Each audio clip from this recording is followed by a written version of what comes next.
did you learn about Malik today, and how much does that hurt that you're not going to have him for the rest of the year? Well, yeah, he's one of our better players. I think one of the better players at his position in the league. So he has an ACL, so he'll be out. We'll have a tremendous amount of support for him and his family. It's obviously a tough loss for our football team, but we'll regroup and we'll get the guys ready to play that are here and be as good as we can be on the perimeter. I know those guys will do everything they can do to be as good as we can be. But certainly when you lose one of your better players, that's a big loss. What's the concern level that there's any additional damage in the knee aside from just the ACL? Yeah, I know it's an ACL. So again, we're here for Malik. He'll go through, whenever the surgery is, the rehab, but that's, it's the day after the injury. And how's Jackson feeling today? Like you mentioned yesterday, even that he was probably going to be pretty sore. He took a lot of hits there. How's he doing? Yeah, he's doing good. Yep, he's doing good. And so you anticipate him being able to practice tomorrow, Wednesday? I do. Okay. Thanks, Brian. Yep. Paul Schwartz. Hey, Brian. Morning, Paul. Morning.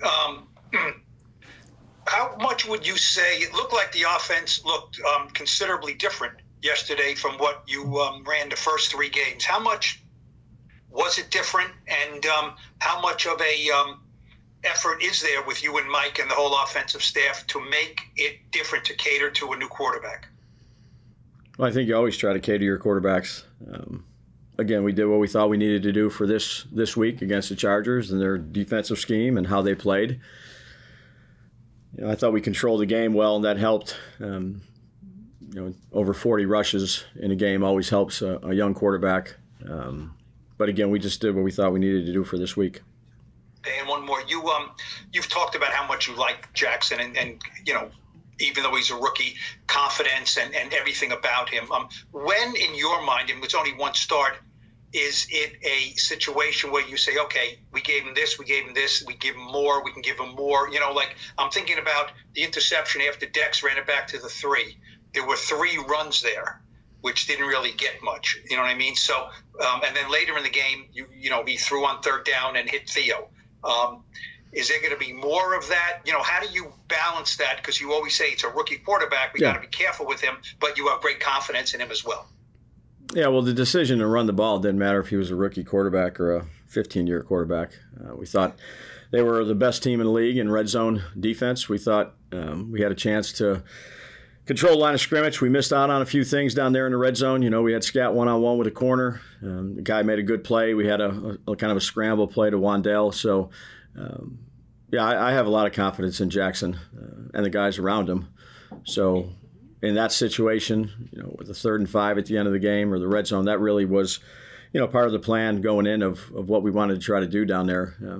We still got a lot of work to do, obviously. But we need to make some of those plays when we get down there to, get the ball into the end zone. Thank you. Yep. Dan Duggan. Hey, Brian, you obviously added a lot of talent up front, or have a lot of talent up front on defense. How much, it's 4 weeks in, has it been just trying to figure out how the pieces fit together and where you're going to play guys? Because obviously they're versatile, Sure. But they have strengths and weaknesses. Yeah, I think we have a number of personnel groupings, Dan, with different people in different spots. Kayvon played a little bit more inside this week. Maybe not necessarily the early couple weeks. I think we have some versatility there.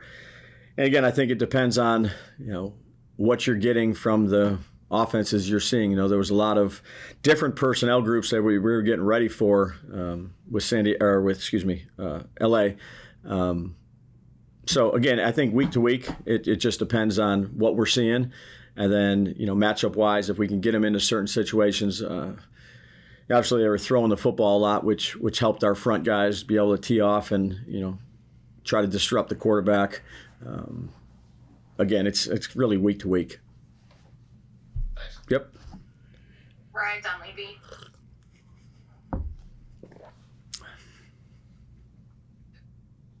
Hey, Brian. Hey, Ron. Hey. obviously with Malik going down, everybody bumps up the depth chart. How confident are you here in who you got behind Slayton and Wandale? Like, obviously this presents as a big opportunity for Bo or Hyatt. What do you make? Are those guys ready for the snap count that comes with being the number 3 receiver in this offense? Yeah, they wouldn't be here if they weren't. So we had obviously a lot of confidence in the 3 guys that we have. Malik goes down, and we have confidence in the guys that are behind them, whether it's Bo, whether it's High. Gunner knows multiple roles. We have some guys on the practice squad that we like. So we'll get ready to play with the guys that we have, and I'm confident in all those guys. Does looking outside enter the equation? Free agency, trade, etc. Yeah. Whoever might be available outside, or not at this point? You got to go through it first. Yeah, I'd say we're less than 24 hours or right around there from the game. So, again, I'm confident in the guys that we have on our football team. And then from a offensive line standpoint, I guess 2 things. One, what did you see from the group? And then 2, Andrew Thomas went from 25 snaps to 76 snaps, which is, I don't know if that's what you were planning or if there was more of a, stepping stone. How did you think he came out of it, and what did you think of the group as a whole? I think he came out of it fine. I'm sure he's sore just like everybody else is. It was a physical game against a physical team.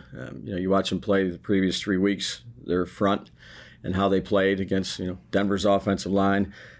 It's a physical unit, and he was ready to play. So we knew he would play the whole game unless he needed to come out. That was the plan going in. Again, he kind of hit checkpoints along the way through his rehab process. It was good to have him out here. Thanks. Yep. Evan Barnes.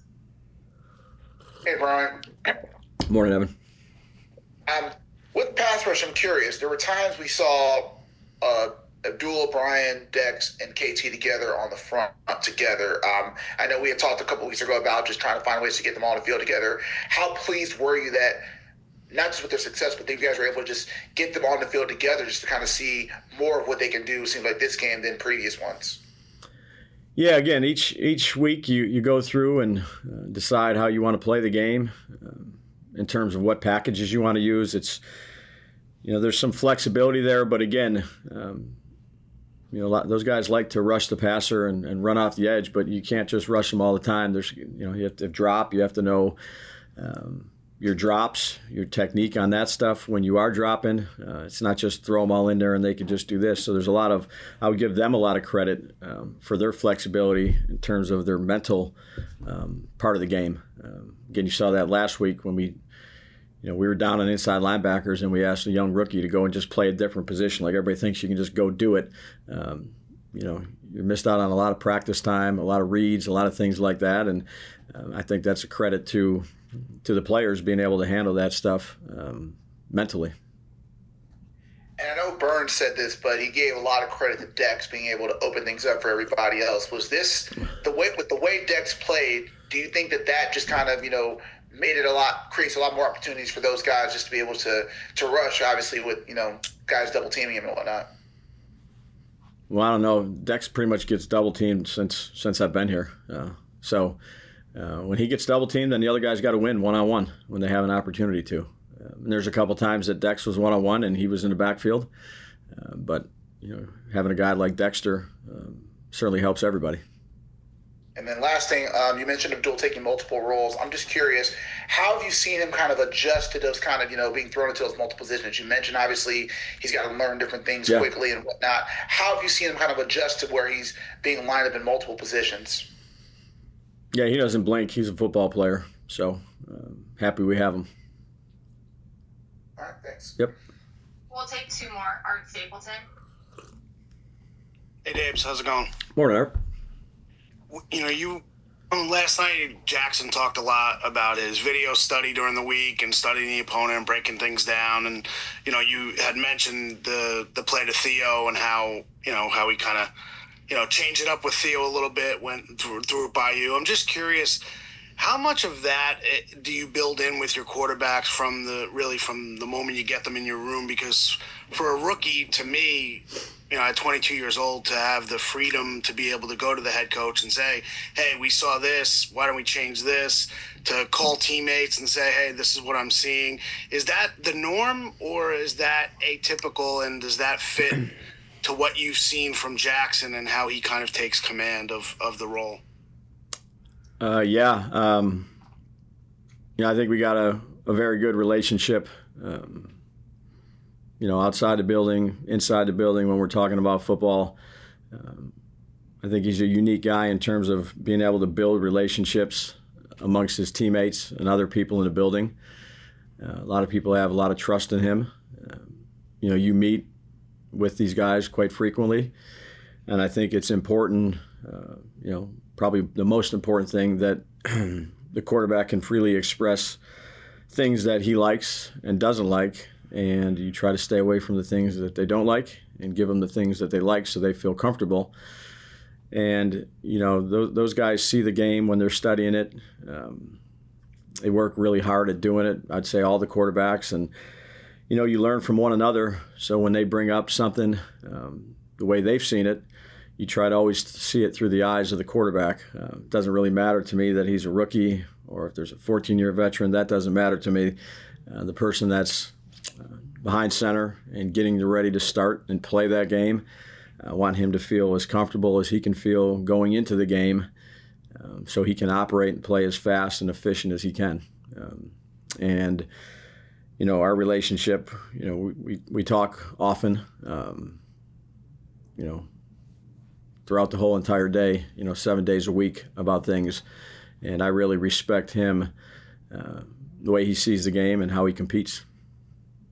Thanks, Dave. Yep. Last one, Pat Leonard. Hey, Brian, just a question about Jackson and his usage as well. Obviously, he persevered, showed toughness. That's what you love about him. Just wondering from your standpoint, how can you try to make sure he doesn't take as many hits? Like, is it about talking to him about getting down when he runs? Do you feel like schematically or offensive line-wise, you guys can keep some bodies off him? Or is that something you're not concerned about because, you drafted him because you know he can handle it?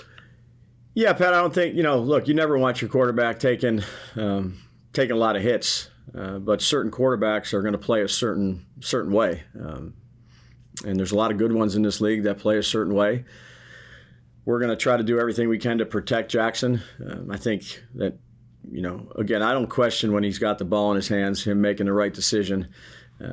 You can see maybe a play and say, hey, why? Think about sliding here, bud.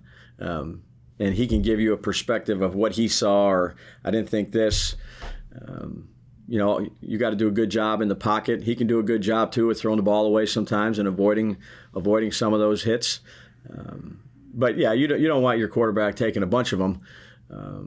But again, he made some really, really good plays on some scramble plays and loose plays, and kept the offense in really good, favorable situations for most of the night.